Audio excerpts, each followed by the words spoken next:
Hello guys, welcome back to the channel. In today's video, we are going to be looking at an incredible masterpiece of a chess game between two incredible chess players. First of all, we have Optic right here. Optic with the white pieces playing against 76 times Oh Baby with the black pieces. Tighten your seatbelts because you are about to see a chess game like nothing you've seen before. And this game, just for disclaimer, this is the first time I have ever seen chess.com give the rating they gave for this game. So this game is gonna be lit. Okay, let's go. These players, principled gentlemen, Optic reopens the game with e4. So maybe he's going to play the Italian, the Vienna, he's going to play the Rui Lopez, right? Something, we think. E5, knight f3, standard moves, knight c6. These men are men of culture. They are playing the games like GMs. Bishop b5, and the Rui Lopez is on the board. So this is going to be interesting. So far, you think, okay, these are 600s. So far, they've been playing like beasts, right? And then this guy decides that he's going to play f6. Now, there is one person in the world, in case you don't know, that is probably going to knock him on the head for playing f6 here. And what is that man's name? Ben Finegold, right? GM Ben Finegold has said, never play f6. But who the hell does Ben Finegold think he is? We have two super GMs over here. So they are gonna play f6 because I mean, what does Ben Finegold know about chess? Poor Ben Finegold, right? Exactly. Yes. So he goes f6 because why not? Right? And my man decides that okay, let's strike in the center right away. I don't take that move. His opponent says, nah, I'm not going to take it. Why am I taking it? F6 is brilliant, absolutely. He pushes the pawn, right? Now, at 600 level, of course, they know what to do. Great move. Kick the bishop out. Bishop move. Kick the bishop again. Bishop moves. Save the knight. Incredible. So far, black is playing. Well, maybe computer wants him to come here, but what does computer know about chess? Rubbish. Knight e7. This is the way. Best move. Bishop develops. Fantastic. They know how to develop their pieces. And oh baby, 76 times oh baby strikes first with f5. Principled moves. This is actually a very good move. Joke apart, f6 is actually legitimately a good move, right? The best move in the position.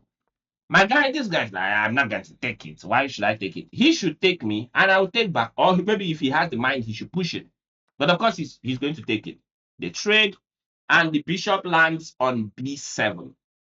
If you look at this position, you notice a few things. Those of you that are 2000, you guys that don't know how to play chess, you're 2700, 2600. You're like, oh my God, I'm going to jump in with the knight. I'm going to go here. I'm going to check. I'm going to bring in the queen. Oh my God, there's a win in this position. You don't know anything. What do you know about chess? Let's look at the masters and let them teach us. Cartos, right? That's how you do it.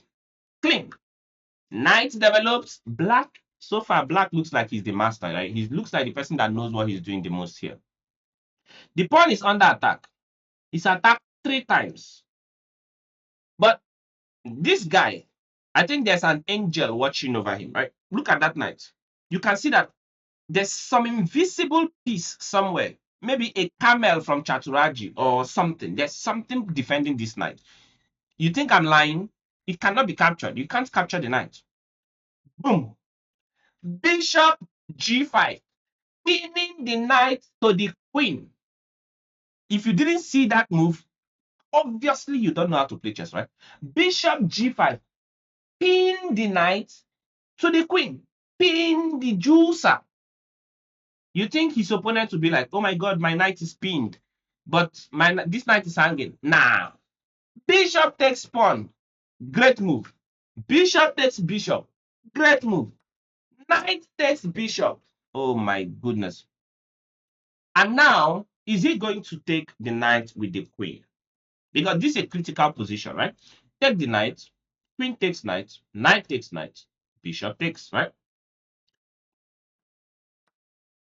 He took the knight first, and knight takes. So somehow, of all these complications, you would think somebody for sure is going to lose a piece, right?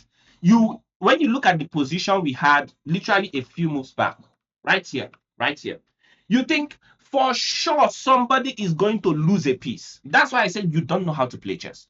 These two super grandmasters maneuvered the complexity of this position and arrived at a position where, in fact, nobody is up a piece.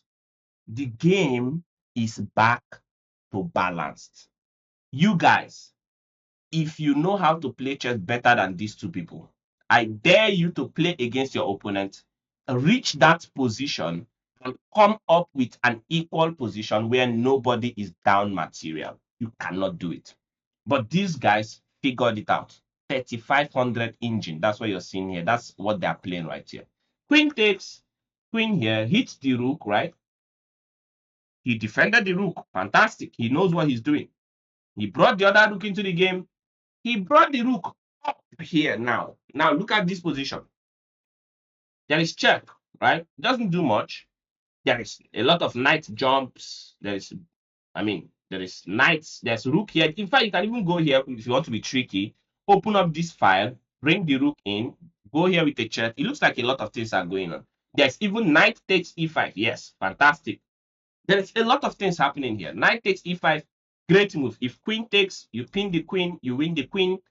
I don't know. If pawn takes, you mate. So there's a lot of things going on in this position. There's a lot of possibilities.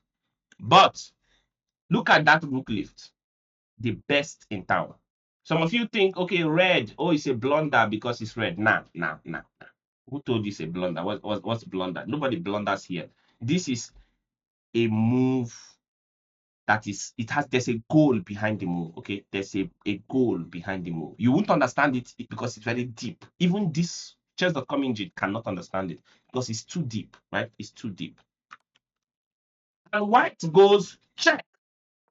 Okay, king begins to run. Of course, he brings the queen back because he realizes, well, this queen doesn't look like it's going to do anything, right? So let's come back. Fair enough. I don't hate it. Now, he developed the bishop.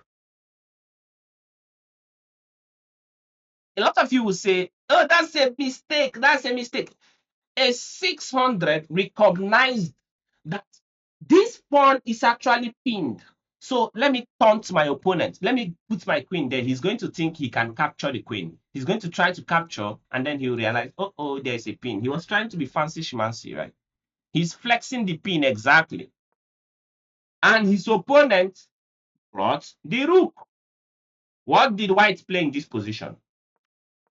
He took the queen back. Now, if you're 2,000, 3,000, whatever, if you're like 2,000, you say, oh, I have a pin. I can go here, check. If the queen can't take because I take the queen, and if the queen moves, or if the king moves, I'm going to take the rook. That's because you bloody 2,000s. You're just proud, arrogant. You think you know how to play chess. This is the way. Now, he doesn't play knight takes e5 for what? That's a move that weak players will play. Nonsense. Flexing the pin now. He ran away with his queen because, of course. Okay, my guy brings the other rook. You have to bring your pieces into the game. And queen takes pawn. Rook takes. And this man just refused to trade the queens. Now the knight jumps. By the way, somebody can take that knight. Bishop takes knight. Queen takes bishop. Here, look at the threats, right? Queen here offers a queen trade because white is beginning to feel pressure, right? He can sense that something is about to go wrong for him. His opponent is cooking something for him. Check. I don't care. I don't hate that move. Rook here. He allowed him make loft. They traded a set of a pair of. Okay, I don't hate it.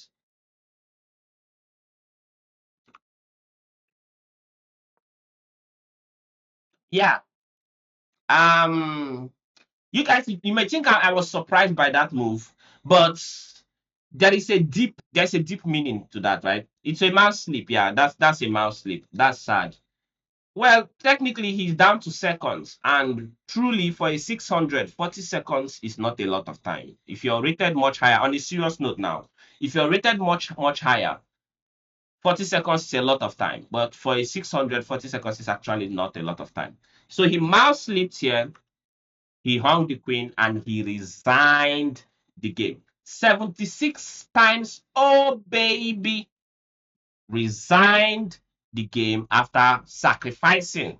Some of you will say he hung his queen, but he sacrificed the queen. Now, to the great reveal.